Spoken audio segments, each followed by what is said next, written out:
showing you how to reset your maintenance light, which you just saw then. As you can see, it's coming up on the dash.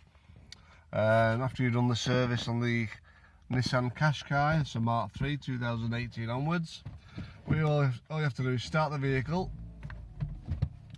let it go through its normal operating procedure. It'll probably come up maintenance and oil filter again. There we go. After it's done that, just press the OK button and scroll through using the right and left arrows till you see settings. There we go. Then press OK. Then all you have to do is scroll down using the arrow to maintenance. Press OK. Service, OK. Scroll down to reset. Up to confirm. There, and it's reset. All you have to do then is press the back button,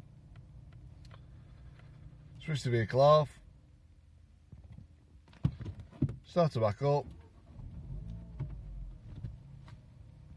and you'll notice the service has been reset. Easy as that. Bye.